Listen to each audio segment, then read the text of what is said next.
আছো ষ্টুডিঅ'ত মই বন্দিতা আৰু মাত্ৰ কেইটামান মুহূৰ্ত কিয়নো কাইলৈ লাখ লাখ অৰুণোদয় হিতাধিকাৰীৰ একাউণ্টত সোমাব অৰুণোদয় আঁচনি 3.0 ধন ইতিমধ্যে বহু লোক অপেক্ষাত আছে গতিকে প্ৰতিগৰাকী হিতাধিকাৰীৰ বাবে ভাল খবৰ আৰু হেয়াই নহয় ৰন্ধন গেছ কিনাৰ ক্ষেত্ৰতো লাভ কৰিব 250 টকা ৰাজসাহায্য কি আৰু নতুন ইয়াত সন্নিবিষ্ট কৰা হৈছে লৈ আহিছো মুহূৰ্তত সবিস্তাৰে এই খবৰ লাখ লাখ অৰুণোদয় হিতাধিকাৰীৰ বাবে গুড নিউজ কিয়নো মাত্ৰ কেইটামান মুহূৰ্ত বাকি আছে কাইলৈ লাভ কৰিব অৰুণোদয় 3.0 ধন ইতিমধ্যে বহু অৰুণোদয় হিতাধিকাৰীয়ে চিন্তা কৰি আছে যে কেতিয়া ধন সোমাব আৰু চিন্তাৰ কোনো কাৰণ নাই কাইলৈ লাভ কৰিব ধন আৰু ৰন্ধন গেছ কিনিবৰ বাবেও 250 টকা ৰাজসাহায্য লাভ কৰিব ৰাজ্যৰ 30 লাখ মহিলাই এই অৰুণোদয় আঁচনিৰ ধন লাভ কৰিব হেয়াই নহয় জীৱিকা সখী বেংক সখীকো দিয়া হ'ব অৰুণোদয় প্ৰতিমাহে লাভ কৰিব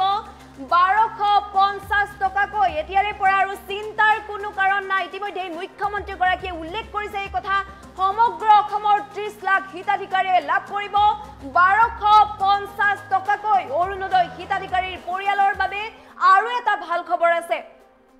গতিকে প্ৰতিগৰাকী হিতাধিকাৰীৰ বাবে ভাল খবৰ আন এটা ভাল খবৰ হৈছে যে ৰন্ধন গেছ কিনিবৰ বাবে পাব 250 টকাকৈ ৰাজসাহায্য আৰু লগতে 1 নৱেম্বৰৰ পৰা বিনামূলীয়া চাউলৰ লগতে দাইল নিমখ আৰু চেনিও লাভ কৰিব মহিলা উদ্যমিতা আঁচনিৰ ধনো লাভ কৰিব বাছনিভুক্ত মহিলাসকলে মুখ্যমন্ত্ৰীয়ে কৰিলে ডাঙৰ ঘোষণা কেৱল অৰুণোদয় নহয় মহিলা উদ্যমিতা আঁচনিৰ ধনো লাভ কৰিব আৰু লগতে ৰন্ধন গেছ কিনিবৰ বাবেও পাব 250 টকাকৈ ৰাজসাহায্য এতিয়াৰে পৰা আৰু চিন্তা নাই আৰু যিসকল মহিলা অপেক্ষাৰত অৱস্থাত আছিল বা অপেক্ষা কৰি আছিল সেই সকল মহিলাৰ কাইলৈ মুখত হাঁহি বিৰিঙিব হাঁহি গতিকে আৰু এতিয়াৰ পৰা আৰু চিন্তাৰ কোনো কাৰণ নাই লাখ লাখ অৰুণোদয় হিতাধিকাৰীৰ বাবে এয়া মুখ্যমন্ত্ৰীৰ তৰফৰ পৰা গুড নিউজ মুখ্যমন্ত্ৰী ডক্টৰ হিমন্ত বিশ্ব শৰ্মাই কেইবাটাও মন্তব্যযোগে উল্লেখ কৰিছে এই কথা আৰু উল্লেখ কৰিছে যে কেৱল অৰুণোদয় আঁচনিয়ে নহয় এনেদৰে লাভ কৰিব অৰুণোদয় হিতাধিকাৰীৰ পৰিয়ালৰ বাবে কেৱল সুখবৰ নহয় ৰেচন সন্দৰ্ভতো মুখ্যমন্ত্ৰী গৰাকীয়ে গুৰুত্বপূৰ্ণ কথা উল্লেখ কৰিছে যে 1 নৱেম্বৰৰ পৰা বিনামূলীয়া চাউলৰ লগতে দাইল নিমখ আৰু চেনিও লাভ কৰিব গতিকে কেৱল চাউলেই নহয় 3 বিধকৈ সামগ্ৰী লাভ কৰিব ৰেচনত অন্তৰ্ভুক্ত হ'ব আৰু 1 নৱেম্বৰৰ পৰা বিনামূলীয়া চাউলৰ লগতে লাভ কৰিব দাইল নিমখ আৰু চেনি কেৱল হেয়াই নহয় মহিলা উদ্যমিতা আঁচনিৰ ধনো লাভ কৰিব বাছনিভুক্ত মহিলাসকলে গতিকে যাৰ যাৰ নাম তালিকাত আছে আপোনালোকে চিন্তা কৰিব নালাগে আৰু যাৰ যাৰ নাম তালিকাত অন্তৰ্ভুক্ত হোৱা নাই আৰু আপুনি এগৰাকী প্ৰকৃত হিতাধিকাৰী তেন্তে এতিয়াই ভালদৰে সকলো পৰীক্ষা কৰি লওক আৰু সকলো মহিলা যিসকল অৰুণোদয় আঁচনিৰ হিতাধিকাৰী সকলো একাউণ্টসমূহ ভালদৰে পৰীক্ষা কৰি লওক একাউণ্টসমূহ ভালদৰে সাজু কৰি ৰাখক কিয়নো কাইলৈ সোমাব ধন যেটো মুখ্যমন্ত্ৰী গৰাকীয়ে উল্লেখ কৰিছিলে এই কথা গতিকে প্ৰতিগৰাকী অৰুণোদয় হিতাধিকাৰীৰ একাউণ্টে সোমাব ধন সোমাবলৈ গৈ আছে মাত্ৰ আৰু কেইটামান মুহূৰ্ত কাইলৈৰ ভাগতে প্ৰতিগৰাকী অৰুণোদয় হিতাধিকাৰীৰ একাউণ্টে সোমাব ধন এয়া মুখ্যমন্ত্ৰী গৰাকীয়ে দিলে গুড নিউজ প্ৰতিগৰাকী মহিলাৰ বাবে ৰাজ্যৰ লাখ লাখ অৰুণোদয় হিতাধিকাৰীৰ বাবে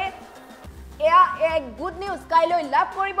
অৰুণোদয় আঁচনিৰ 3.0 ধন আৰু হেয়াই নহয় ৰন্ধন গেছ কিনিবৰ বাবেও পাব 250 টকাকৈ ৰাজসাহায্য এতিয়াৰে পৰা আৰু চিন্তাৰ কোনো কাৰণ নাই আপুনি আপোনাৰ একাউণ্টটো ভালদৰে পৰীক্ষা কৰি লওক ভালদৰে সাজু কৰি লওক কোনো সমস্যা আছে যদি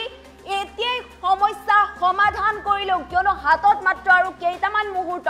এই কেইটামান মুহূৰ্তৰ পাছতেই কিন্তু প্ৰতিগৰাকী অৰুণোদয় হিতাধিকাৰীৰ একাউণ্টত সোমাব অৰুণোদয় আঁচনিৰ ধন ইতিমধ্যে বহু মহিলা অপেক্ষাৰত অৱস্থাত আছিল ধন আমাৰ একাউণ্টত কেতিয়া সোমাব বুলি চিন্তাত পৰিছিল কিন্তু এতিয়াৰ পৰা আৰু চিন্তা কৰাৰ কোনো প্ৰয়োজন নাই কিয়নো ইতিমধ্যে মুখ্যমন্ত্ৰী ডক্টৰ হিমন্ত বিশ্ব শৰ্মাই মন্তব্যযোগে এই কথা উল্লেখ কৰিছে গতিকে প্ৰতিগৰাকী যোগ্য হিতাধিকাৰীৰ একাউণ্টত সোমাব ধন প্ৰতিগৰাকী অৰুণোদয় হিতাধিকাৰীয়ে লাভ কৰিব এই ধন ইতিমধ্যে মুখ্যমন্ত্ৰীগৰাকীৰ মন্তব্য আছে মন্তব্য শুনাব বিচাৰিছো অহাকালি আমাৰ সমগ্ৰ ৰাজ্যতে অৰুণোদয় আঁচনিৰ তৃতীয় সংস্কৰণ শুভাৰম্ভ হ'ব ৰাজ্যৰ 30 লাখ লোকে এই অৰুণোদয় আঁচনিৰ ধন কালিৰ পৰা পাবৰ বাবে আৰম্ভ হ'ব অৱশ্যে বিটিচিৰ সিলেকশ্যনৰ প্ৰক্ৰিয়া এতিয়াও চলি আছে সেইবাবে বিটিচিৰ হিতাধিকাৰীসকলক পুঁজি দিওঁতে আৰু কিছু পলম হ'ব কিন্তু অহাকালি যি 30 লাখ আইমাতৃয়ে অৰুণোদয় আঁচনি লাভ কৰিব এই অৰুণোদয় আঁচনিত আমি আৰু এটা নতুন সংশোধনী আনিছো আমাৰ যিবিলাক জীৱিকা সখী বাইদেউ আছে গাঁৱত তেওঁলোকক কেতিয়াবা জীৱিকা সখী বুলি কয় কেতিয়াবা পশু সখী বুলি কয় কেতিয়াবা বেংক সখী বুলি কয় আসাম ষ্টেট ৰুৰেল লাইভলিহুড মিছনত কাম কৰা কমিউনিটি কেডাৰৰ সকলো জীৱিকা সখী বেংক সখী বাইদেউক আমি ডিৰেক্টলি অৰুণোদয় আঁচনি প্ৰদান কৰিবলৈ সিদ্ধান্ত গ্ৰহণ কৰিছো ইয়াৰ ফলত বেংক সখী জীৱিকা সখী বাইদেউসকলেও তেওঁলোকে পাই থকা যি পুঁজি বা বেতন তাৰ লগত অতিৰিক্তকৈ আৰু 1250 টকা লাভ কৰিব এই সিদ্ধান্তৰ দ্বাৰা অসমৰ 14,000 সখী বাইদেউ উপকৃত হ'ব অহাকালি আমাৰ সমগ্ৰ ৰাজ্যতে অৰুণোদয় আঁচনিৰ তৃতীয় সংস্কৰণ শুভাৰম্ভ হ'ব ৰাজ্যৰ 30 লাখ লোকে এই অৰুণোদয় আঁচনিৰ ধন কালিৰ পৰা পাবৰ বাবে আৰম্ভ হ'ব অৱশ্যে বিটিচিৰ সিলেকশ্যনৰ প্ৰক্ৰিয়া এতিয়াও চলি আছে সেইবাবে বিটিচিৰ হিতাধিকাৰীসকলক পুঁজি দিওঁতে আৰু কিছু পলম হ'ব কিন্তু অহাকালি যি 30 লাখ আইমাতৃয়ে অৰুণোদয় আঁচনি লাভ কৰিব এই অৰুণোদয় আঁচনিত আমি আৰু এটা নতুন সংশোধনী আনিছো আমাৰ যিবিলাক জীৱিকা সখী বাইদেউ আছে গাঁৱত তেওঁলোকক কেতিয়াবা জীৱিকা সখী বুলি কয় কেতিয়াবা পশু সখী বুলি কয় কেতিয়াবা বেংক সখী বুলি কয় আসাম ষ্টেট ৰুৰেল লাইভলিহুড মিছনত কাম কৰা কমিউনিটি কেডাৰৰ সকলো জীৱিকা সখী বেংক সখী বাইদেউক আমি ডিৰেক্টলি অৰুণোদয় আঁচনি প্ৰদান কৰিবলৈ সিদ্ধান্ত গ্ৰহণ কৰিছো ইয়াৰ ফলত বেংক সখী জীৱিকা সখী বাইদেউসকলেও তেওঁলোকে পাই থকা যি পুঁজি বা বেতন তাৰ লগত অতিৰিক্তকৈ আৰু 1250 টকা লাভ কৰিব এই সিদ্ধান্তৰ দ্বাৰা অসমৰ 14,000 সখী বাইদেউ উপকৃত হ'ব অহাকালি আমাৰ সমগ্ৰ ৰাজ্যতে অৰুণোদয় আঁচনিৰ তৃতীয় সংস্কৰণ শুভাৰম্ভ হ'ব ৰাজ্যৰ 30 লাখ লোকে এই অৰুণোদয় আঁচনিৰ ধন কালিৰ পৰা পাবৰ বাবে আৰম্ভ হ'ব অৱশ্যে বিটিচিৰ সিলেকশ্যনৰ প্ৰক্ৰিয়া এতিয়াও চলি আছে